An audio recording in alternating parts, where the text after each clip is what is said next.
اعوذ باللہ من الشیطان الرجیم بسم اللہ الرحمن الرحیم اللہم صلی علی محمد النبی الامی وعلی آلہ وسلم تسلیما۔ السلام علیکم۔ اے ڈاٹ نیوز کے ساتھ میں ہوں آفتاب اقبال۔ سامعین و ناظرین، ربیع الاول کے خصوصی ویلاگ کے ساتھ ہم آج پھر حاضر ہیں۔ حضور اکرم صلی اللہ علیہ وآلہ وسلم کی ولادت سے 40 دن پہلے اور بعض روایات کے مطابق 1 سال پہلے یمن کے والی ابرہہ نے خانہ کعبہ پر ہاتھیوں کے لشکر کے ساتھ حملہ کیا۔ وجہ یہ تھی کہ وہ خانہ کعبہ کے ساتھ لوگوں کی محبت کی اور والہانہ عقیدت دیکھ کر بڑا تل ملاتے تھے۔ وہ چاہتے تھے کہ اس معبد یعنی خانہ کعبہ کو کسی طریقے سے لوگوں کی دلوں کے اندر اس کی عزت کم کی جائے۔ چنانچہ شمال کی طرف قبیلہ وسان کے سردار حیرا اور جنوب کی طرف ابرہہ نے بڑی عالی شان اور سر بفلک عمارات تعمیر کی۔ ابرہہ کا معبد تو اتنا شاندار تھا اور اس کو اس طرح کے موتیوں اور جواہرات کے ساتھ مزین کیا گیا تھا کہ وہ چاند اور تاروں کی طرح چمکتے تھے۔ لیکن حیرت کی بات یہ ہے کہ اپنی تمام تر کوششوں کے باوجود پورے عرب کے لوگ اس کی طرف متوجہ نہیں ہوئے۔ ابرہہ کی یہ خواہش تو تھی کہ کم از کم یمن کے لوگ تو اس کے معبد کی طرف ضرور متوجہ ہوں، اس کے ساتھ عقیدت کریں، اس سے محبت کریں۔ لیکن ہوا کیا؟ ہوا یہ کہ ان تمام چیزوں کے باوجود لوگ جوک در جوک کعبہ کی طرف آتے تھے اور حج کے زمانے میں ان کی عقیدت اور ان کی محبت دیکھنے والی ہوتی تھی۔ لوگ نہ تو ابرہہ کے اس معبد کی طرف متوجہ ہوئے اور نہ ہی وہ حیرا کی طرف متوجہ ہوئے۔ نتیجہ یہ نکلا کہ ابرہہ کو بہت شدید غصہ اور غم تھا۔ چنانچہ ابرہہ نے فیصلہ کیا کہ کیوں نہ خانہ کعبہ کو ہی منہدم کر دیا جائے تاکہ لوگوں کی ساری توجہ اس کے معبد کی طرف ہو جائے۔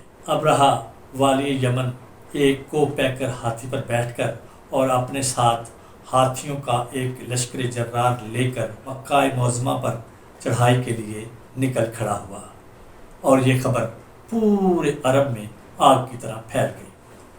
ابرہہ نے اپنے لشکر کو وادی مکہ میں ٹھہرا کر کچھ سواروں کو مکہ اور اس کے ارد گرد کے علاقوں میں خوف و ہراس پھیلانے کے لیے بھیجا، جو لوٹ مار کے بعد حضرت عبد المطلب کے 100 اونٹ بھی اپنے ساتھ ہانک کر لے آئے۔ قریش نے صورتحال دیکھ کر مقابلے کا مشورہ کیا۔ حضرت عبد المطلب چونکہ اس وقت قریش کے سردار تھے، اس لیے ابرہہ نے اپنے ایک لشکری حطاطہ جو کہ حمیر کا رہنے والا تھا اسے ایک فرمان دے کر حضرت عبد المطلب کے پاس بھیجا اور کہا، ہم صرف خدا نخواستہ کعبہ کو پامال کرنے آئے ہیں اور آپ کی جان و مال سے ہمارا کوئی واسطہ نہیں۔ یہ فرمان سن کر حضرت عبد المطلب اور اہل مکہ کے دل ڈوب گئے۔ حضرت عبد المطلب اپنے بیٹوں اور سرداروں کو لے کر سفیر کے ہمراہ ابرہہ کے پاس پہنچے۔ ابرہہ نے وفد کی بہت تعظیم کی اور حضرت عبد المطلب کے 100 اونٹ واپس کر دیے، اور ساتھ ہی حضرت عبد المطلب نے ابرہہ کے سامنے یہ تجویز پیش کی، تمام اہل تہامہ کا 1/3 حصہ تعاون کے طور پر لے لیں اور خانہ کعبہ کو پامال نہ کریں۔ ابرہہ نے یہ تجویز ماننے سے انکار کر دیا۔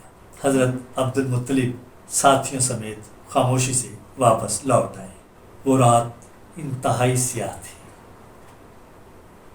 حضرت عبد المطلب اور عرب کے تمام سردار پوری رات خانہ کعبہ میں اپنے رب کے ساتھ مناجات کرتے رہے۔ انہوں نے کعبہ کی چوکھٹ پکڑ کر اپنی بے بسی اور کم مائگی کا بہت سا اظہار کیا، دعائیں مانگی اور پھر تمام اہل مکہ کو لے کر پہاڑیوں کی طرف چلے گئے۔ ابرہہ چاہتا تھا کہ وہ جلد سے جلد اس مہم سے فارغ ہو اور واپس لوٹے۔ چنانچہ اگلے ہی روز جب وہ کعبہ کو مسمار کرنے کے لیے اپنے ہاتھیوں کے لشکر کے ساتھ خانہ کعبہ کی طرف بڑھا تو مغرب کی طرف سے چھوٹے پرندے جنہیں ابابیل کہا جاتا ہے ان کے جھنڈ آئے۔ انہوں نے ابرہہ کے لشکر کے اوپر کنکریاں برسائیں اور وہ پورے کا پورا نیست و نابود ہو گیا۔ اس واقعہ کو قرآن پاک نے سورہ فیل پارہ 30 میں مکمل طور پر بیان کیا ہے۔ اور پھر اس واقعہ کے ٹھیک 40 روز بعد نور کی وہ کرن جسے محمد صلی اللہ علیہ وآلہ وسلم کہتے ہیں وہ پھوٹی اور پھر عرب کی تقدیر ہمیشہ کے لیے بدل گئی۔